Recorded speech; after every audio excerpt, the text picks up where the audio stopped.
రైతు సోదరులందరికీ నమస్కారం. ఈరోజు సండే కావటం వలన రైతుల గురించి ఒక వీడియో చేయాలని అనుకున్నాను. అట్ ద సేమ్ టైం మా సబ్స్క్రైబర్స్, మా వ్యూవర్స్ ఫోన్లు చేసి చాలామంది రైతులకు సంబంధించింది ఆర్గానిక్ ఫార్మింగ్ గురించి ఒక వీడియో చేయండి అన్న, బాగుంటుంది అని అడిగారు. వాళ్ళ కోరిక మేరకు నేను ఈ వీడియో చేయడం ప్రారంభించాను. అన్నదాతలకు నమస్కారం.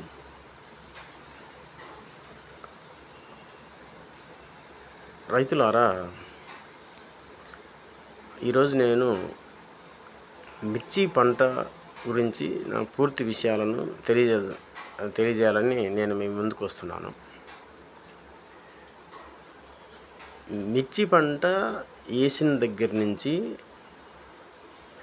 మిర్చి పంట మొత్తము అమ్మేసి లాభం వచ్చేంత వరకు ఎలా ఉంటుంది పరిస్థితి అనేటువంటిది నేను వీటిలో తెలియజేస్తాను.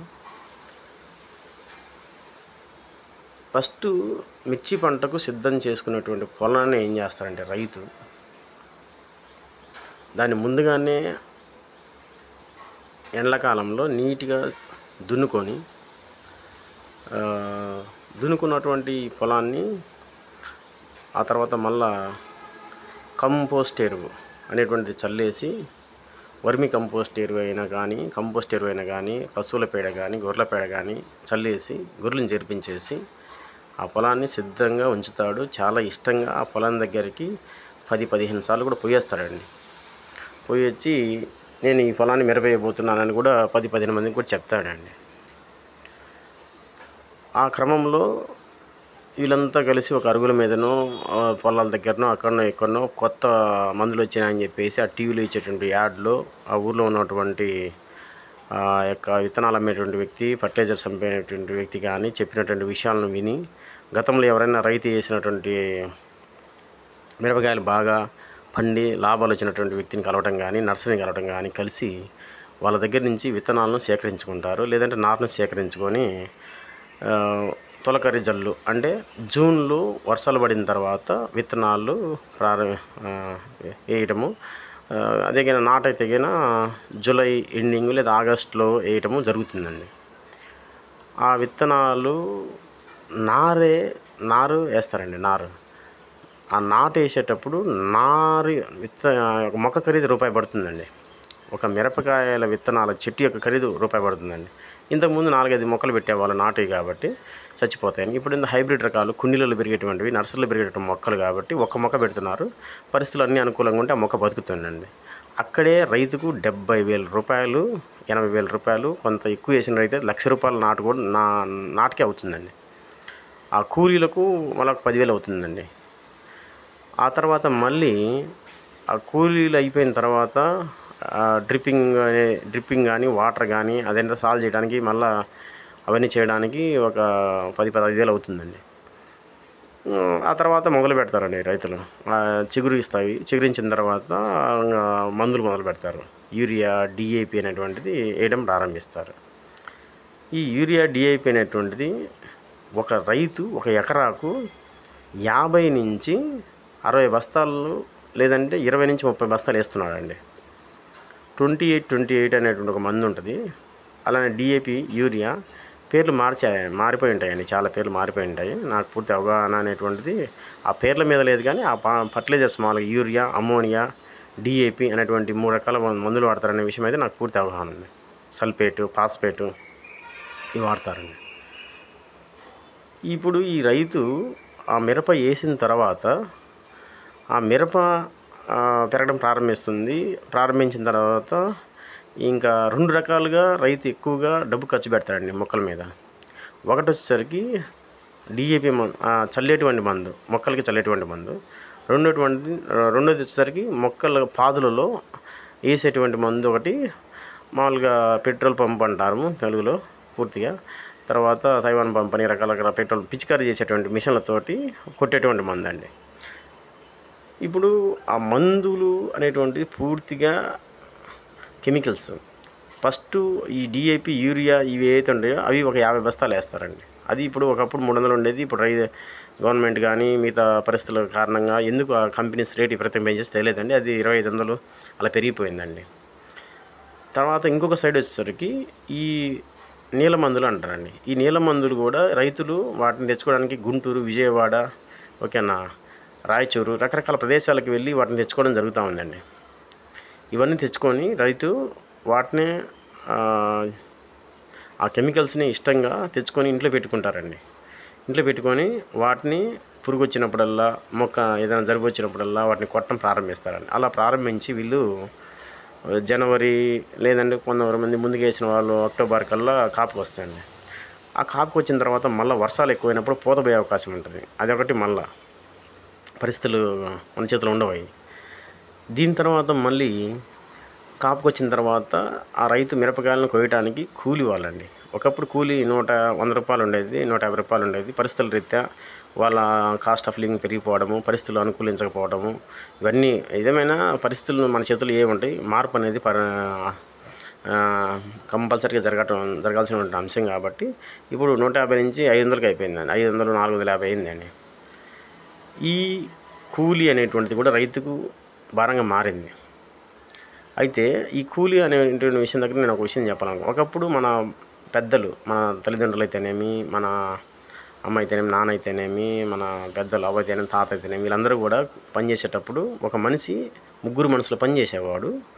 ఒక ఎకరాన్ని కోయడానికి ఒక 40 మంది సరిపోయేవాళ్ళు. ఇప్పుడు ఒక ఎకరం మిరపకాయలు కొట్టడానికి 300 మంది నుంచి 400 మంది పడుతున్నారు. రెండోది వాళ్ళు ఏమైనా ఎక్కువ కోస్తారంటే వాళ్ళు కోసేది మళ్ళీ ఒక 3 మనుషులు కలిసి ఒక మనిషి పని చేస్తారండి. దాని కారణాలు ఏంటంటే ఇక్కడ మేస్త్రి అనేటువంటి వ్యక్తి ఎవరైతే ఉన్నారో ఆ మేస్త్రి 10th క్లాస్ పిల్లలను, 8th క్లాస్ పిల్లలను, 7th క్లాస్ పిల్లలను ఎవరిని తీసుకొచ్చి ఆటోకి ఎక్కించుకొని వచ్చి మిరపకాయలు కోపిస్తారండి.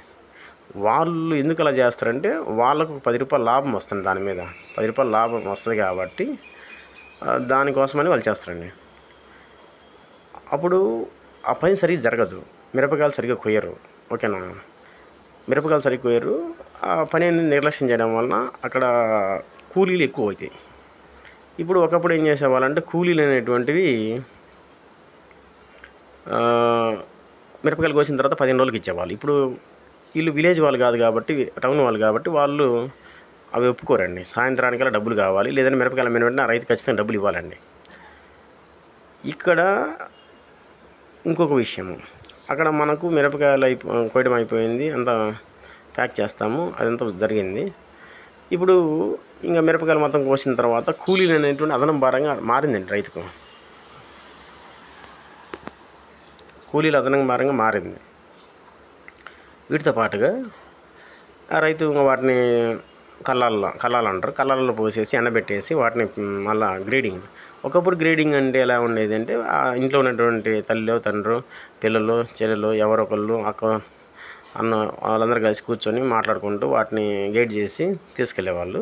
ఇప్పుడు ఏంటంటే గేట్ చేయడానికి కూడా కూలీ వాళ్ళు కావాలి కంపల్సరీ. ఎందుకంటే వైట్ ఎక్కువ పెరిగిపోయింది. ఈ మందులు ఎక్కువ కొట్టడం వలన, పరిస్థితులు అనుకూలించడం ఏమో తెలియదు కానీ ఈ తెల్లగాయలు విపరీతంగా పెరిగిపోయింది. రైతులకు పెద్ద లాస్ అండి అది. తెల్లగాయలు, ఎర్రగాయలు సపరేట్ చేయడానికి కూలీలు కావాలి. అక్కడ కూలీలు పెట్టేసి దాన్ని చేసుకుంటాం. మళ్ళీ తొక్కడానికి కూలీలు కావాలండి. తొక్కించుకొని అన్ని కింటాలుగా తొక్కించుకొని వెళ్ళిపోతారండి. వెళ్ళిపోయిన తర్వాత వీటిని మళ్ళీ లోడ్ వేసుకోవడానికి మళ్ళీ దానికి కావాలండి. అప్పుడు ఈ రైతు వాటిని తీసుకెళ్ళి నీట్గా ప్యాక్ చేసుకొని ఎత్తుకొని వెళ్ళిపోతారండి. ఎత్తుకొని వెళ్ళిపోయిన తర్వాత అక్కడ మార్కెట్లో పెద్ద సిండికేట్ వ్యాపారం అండి. మార్కెట్ అనేది, మిర్చి యార్డ్ అనేది పెద్ద సిండికేట్ బిజినెస్. అది ఏం జరుగుద్దంటే అండి, ఇక్కడ ఆ యొక్క దళారీ వ్యవస్థ అనేది విపరీతంగా పెరిగిపోయింది. కోల్డ్ స్టోరేజ్లు కట్టుకున్నటువంటి రాజకీయ నాయకుడు అయితేనేమి, కోల్డ్ స్టోరేజ్ కట్టుకున్నటువంటి ధనవంతుడు అయితేనేమి, వీళ్ళందరూ ఏం చేస్తున్నారంటే రైతు వెన్నెముక మీద పెద్ద బండ పెడుతున్నారండి. రైతును తీవ్రంగా నష్టపరచడానికి కారణము ఈ కోల్డ్ స్టోరేజ్లు, మార్కెట్ యార్డ్లేనండి. ఈ కోల్డ్ స్టోరేజ్లు, మార్కెట్ యార్డ్లు ఏం చేస్తున్నారంటే రైతు తీసుకునేటువంటి మిరపకాయలను అక్కడ ఉన్నటువంటి కోల్డ్ స్టోరేజ్ వాళ్ళందరూ కూడా ఆ కొట్ల వాళ్ళకు కమిషన్లు ఇచ్చేసి వాటిని సిండికేట్ అయిపోయి ఆ మిరపకాయలన్నీ కూడా ఎవరికి ఎక్కువ రేట్ లభించకుండా ఆ కోల్డ్ స్టోరేజ్ నిండిదాకా ఒక రేటు పెట్టడం, తర్వాత ఇంకో రేటు పెట్టడం జరుగుతూ ఉందండి. అలా చేసేసి ఈ రైతు తీసుకెళ్ళినటువంటి మిరపకాయలను ఒకప్పుడు 23,000 అంటే నాకు తెలిసి ఒక 2019, 18 ఆ టైంలో 23,000 అలా అమ్మేటువంటి మిరపకాయలు 23,000, 25,000 కూడా అమ్మినాయండి 2022, 23 సమయంలో. అప్పుడు ఈ సంవత్సరము వాటిని 10,000, 8,000 చేశారండి. నిజంగా చెప్తున్నానండి, రైతులకు కూలి డబ్బులు కూడా రావండి. మీరు చేసినటువంటి సిండికేట్ వ్యాపారం వలన రైతులకు కూలీ డబ్బులు కూడా రావు. ఆ రైతు అమ్ముకొని ఇంటికి వచ్చిన తర్వాత మన విలేజ్లో ఉన్నటువంటి పెద్దలు, చిన్నలు, వాళ్ళు వీళ్ళు తెలిసిన వెల్ విషర్స్ అంటే బాగా మనకు తెలిసిన వాళ్ళందరూ కూడా ఏందో పోయించిన వెంటనే మార్కెట్కి ఎంత వచ్చినా ఏమాత్రమని అడుగుతారండి. ఆ రైతులకి మన ముఖంలో సంతోషం ఉండదండి. ఏముంది, మనం తీసుకొచ్చి పోయి అమ్ముకొని వచ్చినా మాట పోసి వచ్చినాను, ఇక ఆ కూలీలకు కూడా సరిపోలేదా, ఏం చేస్తాం వ్యవసాయం, మనం చేయలేమా వ్యవసాయం అంటారండి. రెండోది, మళ్ళీ అట్ ద సేమ్ టైం అదే రైతు మళ్ళీ అదే పొలానికి వెళ్ళి అదే మిరపకాయలను సాగు చేసి మళ్ళీ మిరపకాయలు పండించి మళ్ళీ యార్డ్కి తీసుకెళ్ళి ఇది ఒక మిరపకాయలను 3 కాపులు 4 కాపులు వస్తాయండి ఒకప్పుడు. ఇప్పుడు 3 కాపులు 2 కాపులు వస్తున్నాయి. మొత్తం అయిపోయిన తర్వాత ఇంకా సమ్మర్ వచ్చేస్తుంది. సమ్మర్లో ఏంటంటే ఇంకా ఈ మిరపకాయలకి ఎంత పెట్టి పెట్టాము, ఎంత లాస్ వచ్చింది ఏంటి అనేది మొత్తం మాట్లాడుకుంటూ ఉంటారండి. వీళ్ళు మాట్లాడుకునేటప్పుడు అతనికి ఎంత లాస్ వచ్చిందంటే ఇతనికి ఎంత లాస్ వచ్చిందంటే అది మాట్లాడుకుంటారు. అదంతా సాధారణం. ఓకే, నేనేమంటానంటే ఇప్పుడు ఈ పరిణామాలకు కారణం ఏంటి, వీటిని ఎలా అవాయిడ్ చేయాలని ఇప్పుడు నేను సొల్యూషన్ ఇస్తానండి.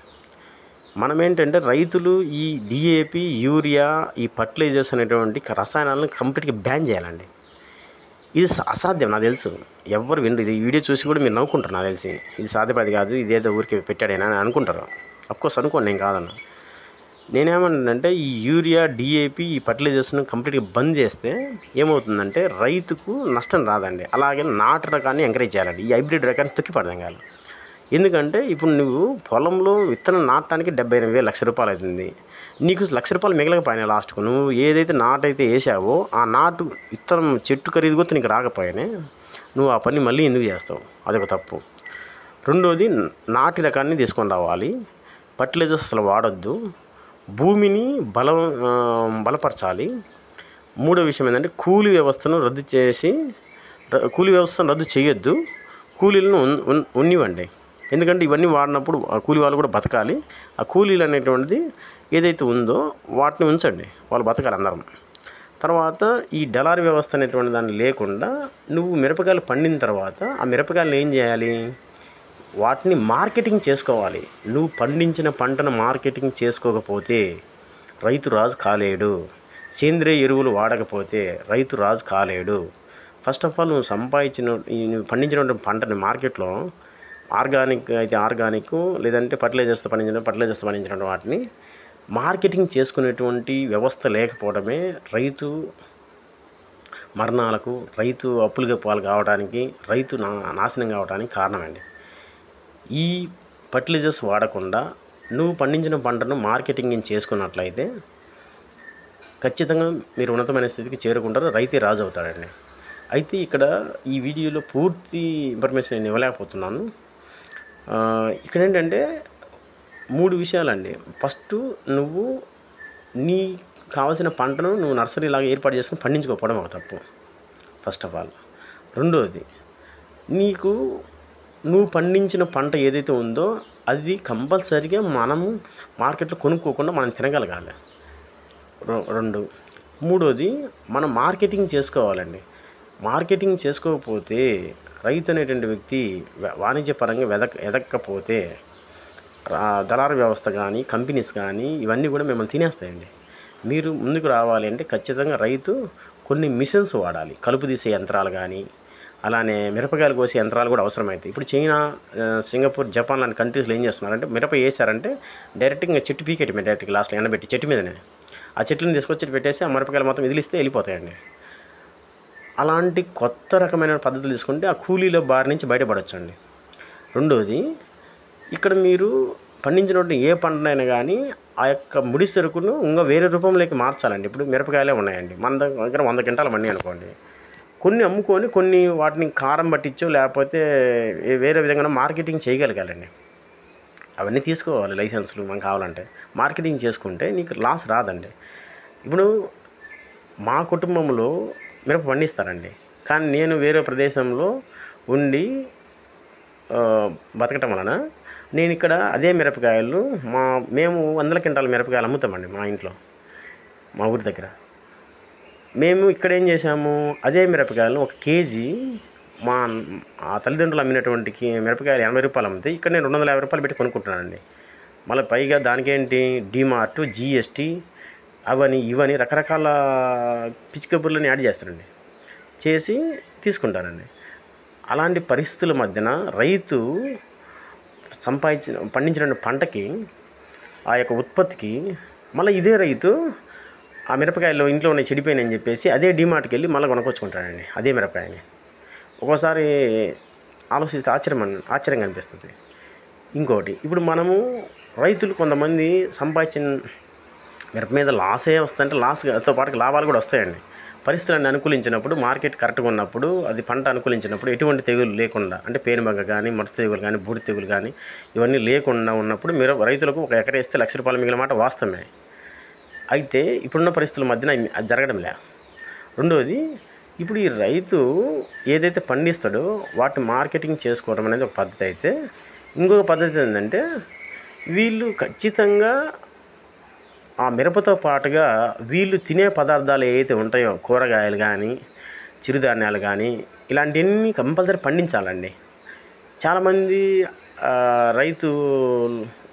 రైతులు ఏం చేస్తారంటే, ఆ మిరపతో పాటుగా అయ్యేస్తే పాడైపోతాయి, ఓన్లీ మిరప పండిద్దామని చెప్పేసి మిరప మీద వచ్చిన డబ్బులతోటి మళ్ళీ వీళ్ళు కొనుక్కోవటం బయట మినుములైతేనే వాళ్ళకి సంబంధించిన తినేటువంటి పదార్థాలు. మనం చేసేటువంటిదే వ్యవసాయం అయినప్పుడు దానిలో ఖచ్చితంగా మనకు కావాల్సిన ఐటమ్స్ అన్నీ కూడా పండించుకొని వాటిని మనం బయట కొనుక్కోకుండా మనము ఇంట్లో ఉన్నటువంటి వాటితోనే మనము కుటుంబాన్ని గడుపుకునేటట్టుగా ఉండాలి తప్ప, మళ్ళీ మనం చేసేది వ్యవసాయము, మనము పండించగలిగిన పదార్థాలు మళ్ళీ మన మార్కెట్లో కొనుక్కోవడం వల్ల మనకు ఎక్కువగా డబ్బులు లాస్ అండి. అందుకని రైతులారా, మీరందరూ కూడా ఈ ఆర్గానిక్ ఫార్మింగ్ మీద కొన్ని నేను వీడియోలు చేస్తాను రాబోయే రోజుల్లో కూడా. దయచేసి మీరందరూ కూడా ఈ ఆర్గానిక్ ఫార్మింగ్ని అలవాటు చేసుకోండి. ఈ ఫర్టిలైజర్స్ని వాడొద్దు, మెషినరీస్ను పెంచుకోండి, అధునాతనమైన టెక్నాలజీని వాడండి. అలానే మీరు ఒకవేళ నర్సరీ మొక్కని వేయాలి అంటే ఒక చిన్న రూమ్ లాంటిది నర్సరీని మీరే ఏర్పాటు చేసుకోండి, ఒకరి మీద ఆధారపడొద్దండి. మనము ఇతరుల మీద ఆధారపడటమే మన ఓటమి కారణం. ఎక్కువగా మనం ఇండిపెండెంట్గా ఎదిగి ఆ యొక్క వాటన్నిటిని సృష్టించుకోగలగాలి. మనము చేసేటువంటి వ్యవసాయం కాబట్టి వాటిని మనం సృష్టించుకోవాలి. లేదంటే ఒక 10 మంది రైతులు కలిసి ఒక చిన్న నర్సరీలాగా ఏర్పాటు చేసుకొని, ఎవరికి డబ్బులు ఇవ్వకుండా ఆ విత్తనాలు పెట్టుకొని దాన్ని మెయింటైన్ చేసుకొని మీరు ఆ 10 మంది వేసుకోండి, ఏం వ్యాపారం చేయకుండా ఆ డబ్బులు అనేది ఏదైతుందో అది మిగులుతాయి. అలా ప్రతి దాంట్లో ఉన్నతంగా ఆలోచించండి. దయచేసి ఆలోచించి మీరంతా కూడా రైతులు ఖచ్చితంగా ఉన్నతమైన స్థితికి చేరుకోవాలనే ఈ వీడియో చేశాను. లైక్లు, సబ్స్క్రైబ్లు, షేర్లు, ఛానల్ డెవలప్ చేయడం అనేటువంటిది నా ఉద్దేశం కాదు, నాకు ఆ ఇంట్రెస్ట్ కూడా లేదు. కాకపోతే ఏంటంటే రైతులందరికీ కూడా మంచి జరగాలి అనేటువంటిది నేను చేసేటువంటి ఈ మోటివేషనల్ వీడియోస్ కూడా ఏంటంటే మంచి జరగాలనే అది. Thank you. మీ అందరికీ మంచి రోజులు రాబోతున్నాయి. మీరందరూ కూడా ఆర్గానిక్ వ్యవసాయం చేస్తారు, రైతే రాజు అవుతాడు అనేటువంటి నమ్మకంతోనే మనం పనిచేయాలి. ఖచ్చితంగా మీరు రైతు రాజు కావాలి. జై హింద్, జై జవాన్, జై కిసాన్.